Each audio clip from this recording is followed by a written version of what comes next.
Coming up on the Together for Good podcast, we're going to take two recent episodes from back in the summer and kind of mash them together and let them talk to one another. The first episode was about hustle culture, and so we'll listen to some clips from that and just the way that our society often urges us to go, go, go and do more and more and more, and how we as followers of Jesus can be encouraged to rest once in a while. And then the second episode that you'll hear clips from was about protecting your peace. So it kind of goes hand in hand with this hustle culture conversation. Yeah, once we found that rest and that stability, how do we protect it against the influence of the outside world? I think it'll be pretty cool to kind of listen to these two together like this. Hope you enjoy it. Here we go. Welcome to the Together for Good podcast, a podcast created by Bethany Lutheran Church in Cherry Hills Village, Colorado, and hosted by me, Pastor Nate Preisinger.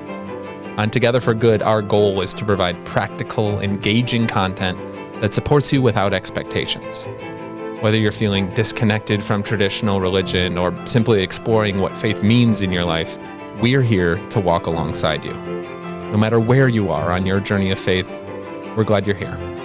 Welcome to Together for Good. Hustle culture is something that is talked about a lot on social media, it feels like these days, and it's just this idea of believing that we can grind, that we just need to put our heads down, pull ourselves up by our bootstraps, and work really hard in order to accomplish our goals. Obviously, a lot of the American philosophy is built around this idea. This is nothing new. It just has a new catchy phrase called hustle culture. And certainly it can lead to lots of really great things. I think that for me personally, I think a lot about my grandfather who worked a blue-collar job at a machine and die company, a tool and die company, for 40 years of his career. And I remember I went to his retirement party after working at that company for 40 years, and they did this little celebration, this commemoration of his lunchbox, because he brought the same steel lunchbox with him to work every day for 40 years. I don't think he missed a day of work in that entire time. He was a company man and he worked hard. And being at his retirement party as a young kid, something about that really left an imprint on me of, wow, I am from a family that works really hard. This is part of my DNA, part of who I am, part of who I will aspire to be. Similarly, when I was in high school, I had a job working at a mini golf course. It was a whole sports complex, mini golf, go-karts. I primarily worked at the go-kart track. That's why I'll never drive a go-kart ever again. But while I was there too, it was a family-owned business, and I became really good friends with the owner's son. And so I got much more of an inside look at the way that Patty and Jim, his parents, ran this organization, this really fun, family fun place. Seems like an awesome thing, but I watched them every day. The mini golf course was open from usually about March all the way through about October. This is in upstate New York, and those are the only good months of the year in case you were interested. and so it was a shorter season. It wasn't year round, and yet Jim, my friend's dad who owned the place, he was up every single morning, 6 a.m., with the leaf blower, cleaning off the mini golf course, just doing all the little things around the edges. And so watching them and how hard they had to work. Sure, it was only for 6 months of the year, but they put in so much time and energy to make that a successful business for their family, but also a gift to the community as well. And these two images of my grandpa and Patty and Jim really taught me and instilled within me this sense of the value of hard work. And I'm so grateful for it. I really am, because I do think that it created in me a different mindset than a lot of other people. So I need to start by just saying the importance of that. And then the next thing I'll tell you is that this idea of hard work and hustle culture doesn't fit with a theological concept. Or I shouldn't say theological concept. It doesn't fit with a Lutheran theological framework. Yeah. Because within the Lutheran theology, what we really emphasize is grace, not works. That we are saved by grace through faith, and this is not the result of works, so that no one may boast. And so we hold these two different things, is that the world really values the hustle culture and the grinding and the working hard. And that is a wonderful gift and a beautiful thing. And in the same sense, that can't be the only way we understand our worth and our value. We have to continually cling to this deeper message from God that says that we are the beloved and that we are loved and valued regardless of how much we accomplish in a given day. Because you have to also take this to our logical conclusion, is that we're given this message that all that's standing between you and eternal happiness is your ability to grind and work hard.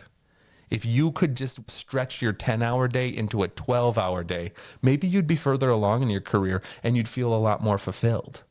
If you could just stretch out your day from 12 hours to 14 hours, then you'd get ahead of more people. You'd earn more money. You would be so much more secure, whole. See, this is the illusion. This is the fraudulent message that this type of thinking can lead us into. And as you can probably start to tell, that type of message only leads to despair. I want to frame it for you in a different way and get a little biblical for us on this. You see, the Egyptians had slaves, and it was the Israelites. And in the book of Exodus, we read about this story about how the Israelites were slaves in Egypt, and they called out to God, and God heard their cries, and eventually, through Moses and Aaron and Miriam, led the Israelites from slavery and into freedom. And eventually, after a roundabout little tour, the Promised Land. And so there is this idea that exists in this very sacred story that's incredibly important to our Jewish siblings and incredibly important to Christians as well. The story of the Exodus, of the liberation from slavery. And the way that the story goes is that, yes, the Israelites were freed from Egypt. And then shortly thereafter, God gives these Israelites the Ten Commandments. God is trying to help establish these people as a new type of community. They need to look different than they did in Egypt. Things need to be structured differently than they were in Egypt because they're not in Egypt anymore. I preached a sermon not too long ago also about how God provides manna for the Israelites in the wilderness, a way of feeding them as they wander out of slavery and eventually towards the Promised Land. And I talked in that sermon about how God provided them this food on the ground every day to sustain them in the wilderness. And the Israelites called it manna, which is a Hebrew word that means, what is it? The food that God was giving them was unrecognizable. It was so different from the type of food they had in Egypt. And that's intentional. That's what God is always trying to do, is with these freed people to establish a new way of being, a new way of eating, a new mindset for them.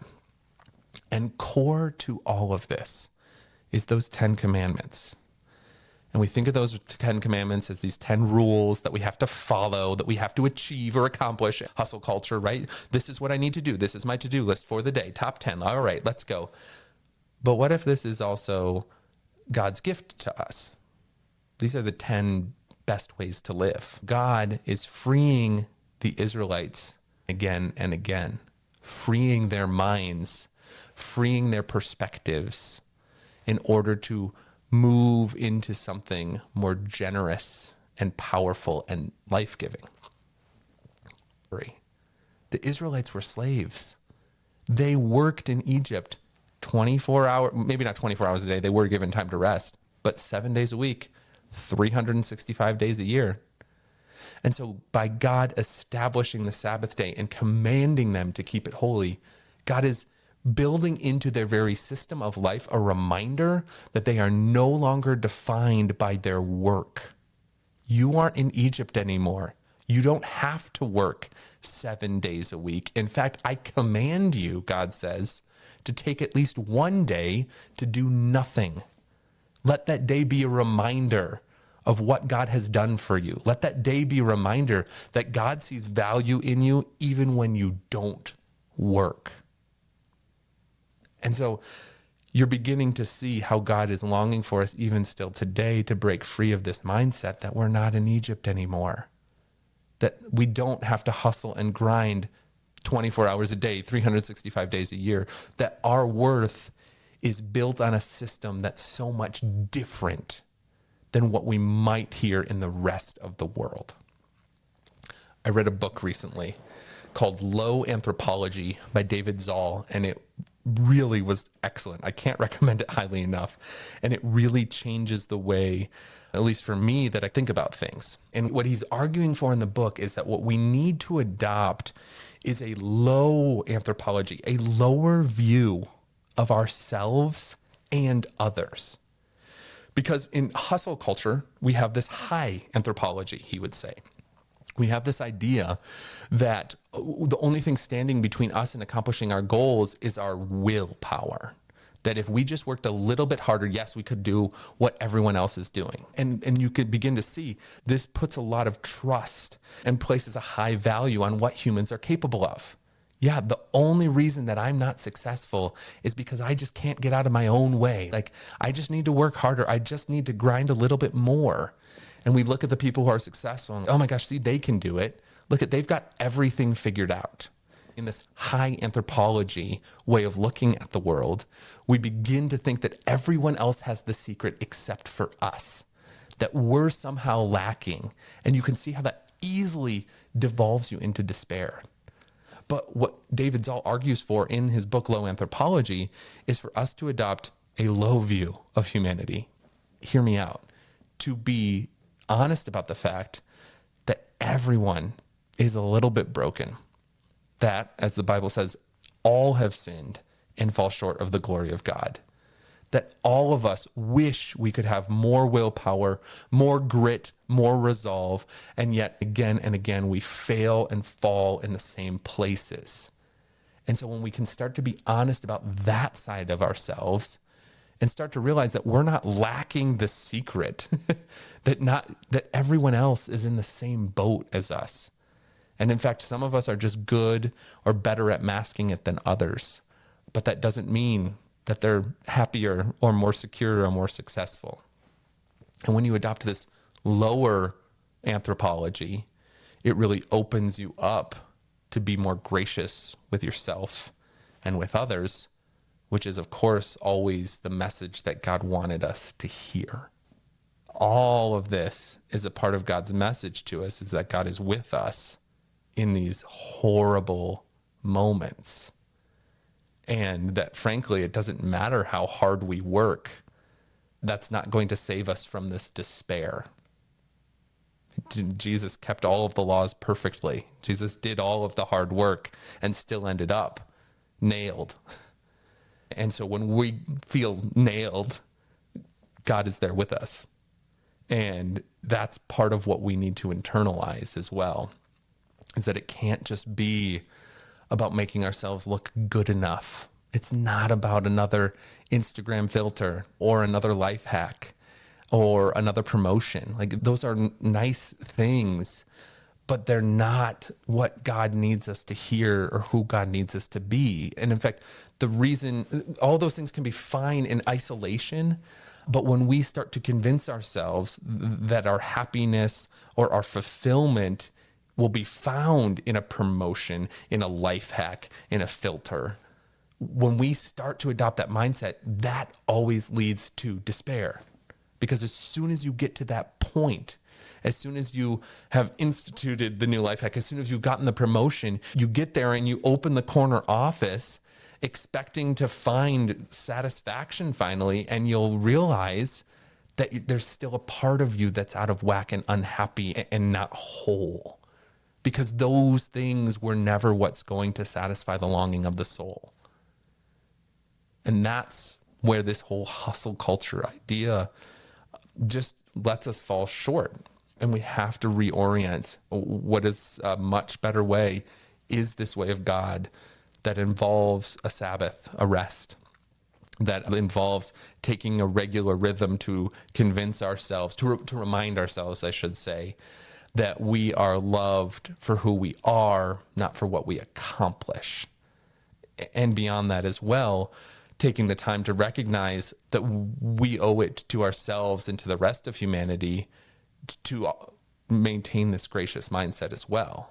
And in fact, if we're more honest about our flaws with one another, that creates the deeper connection. That's where the real fulfillment is found, in relationships, in community, in feeling loved and in sharing that love with others.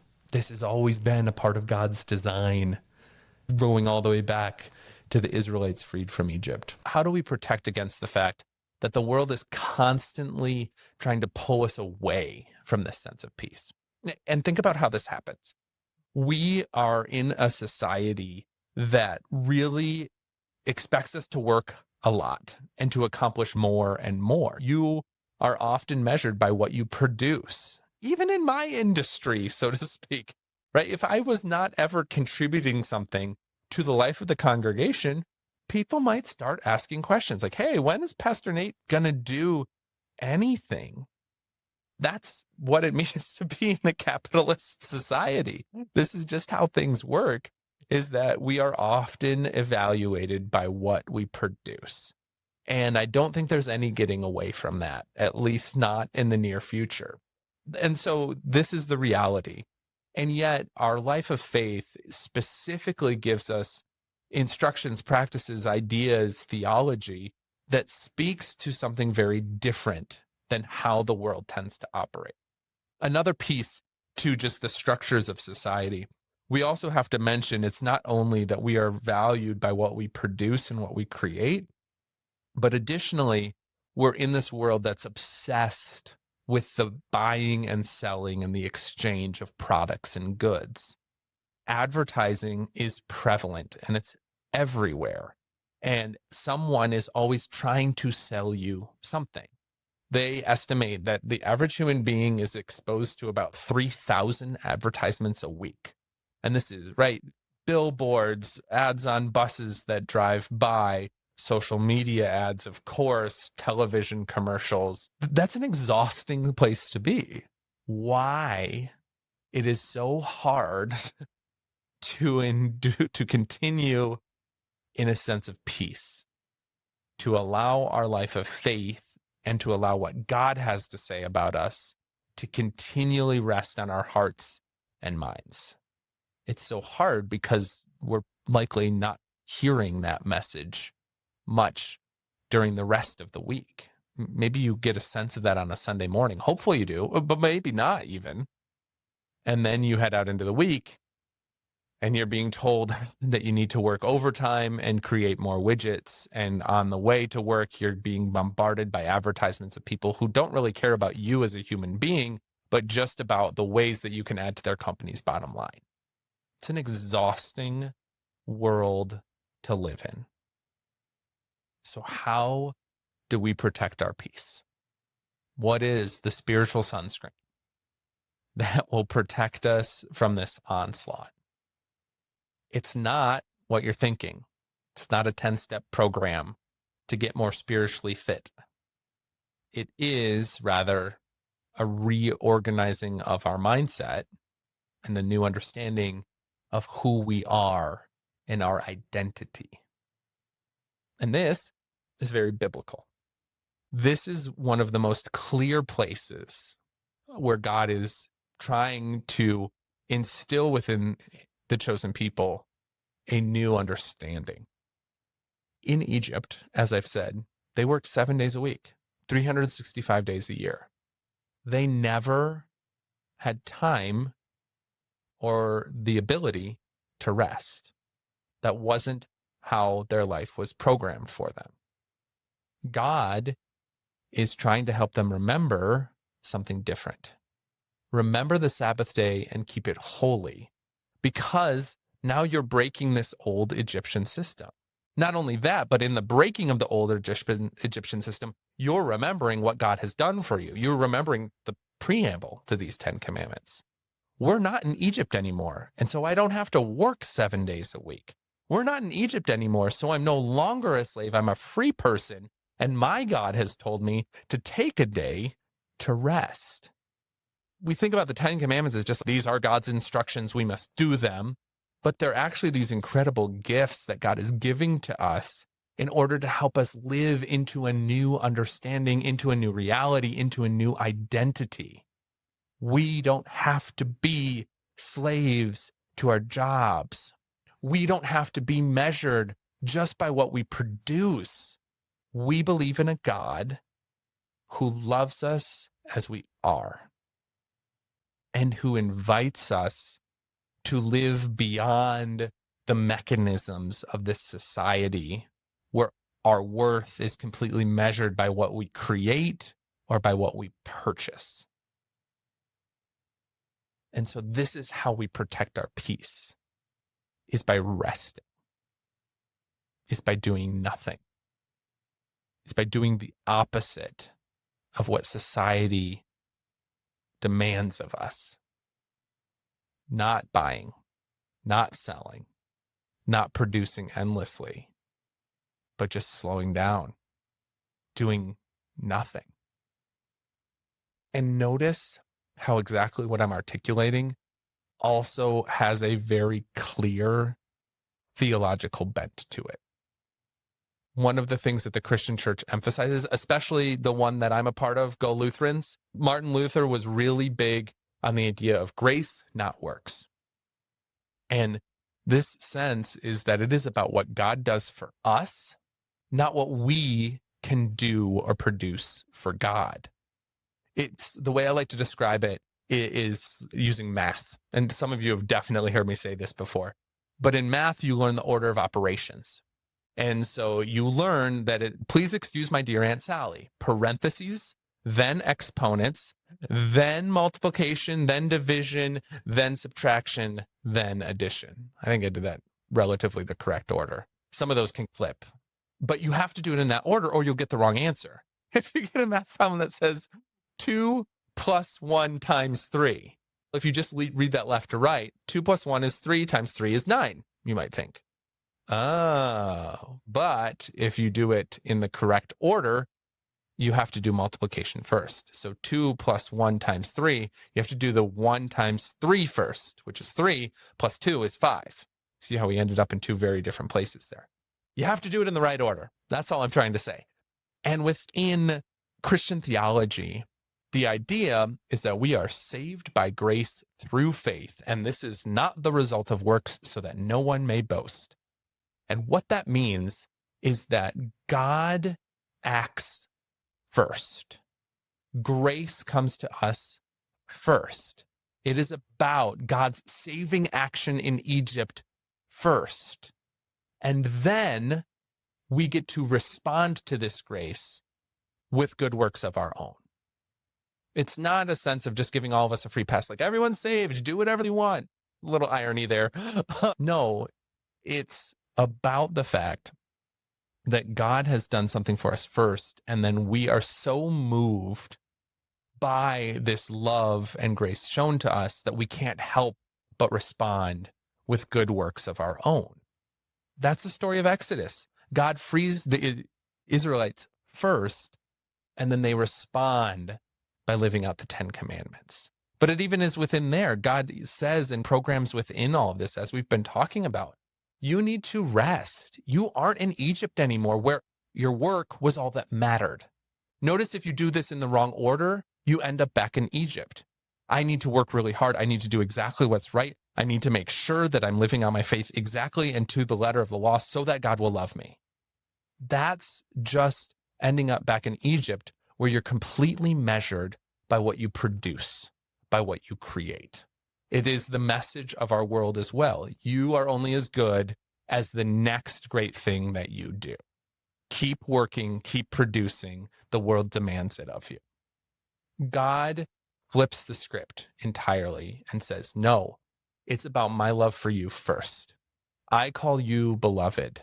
I forgive you for your mistakes, not because you deserve it, but because I love you inherently for who you are. You have value regardless of if you ever produce again.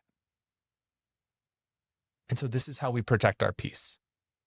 There's such peace in knowing this abundant, generous, gracious love of God, and we protect it by doing nothing. We protect it by allowing ourselves the grace of not always getting it right, of not working endlessly, giving yourself the grace of sitting in the hammock for 30 minutes just because it's a nice day and you're just going to enjoy it. Notice how this is a completely different mindset. In the same sense, too, what's amazing about this grace that God offers us is that when we really allow it to rest upon ourselves, it's not going to just make us lazy. That's what people always worry about. Oh, it sounds like you're just telling everyone to do whatever they want and give up. No, when we really come to understand how deeply our God loves us and that we don't have to earn anything, it changes your heart in such a way that you can't help but want to respond.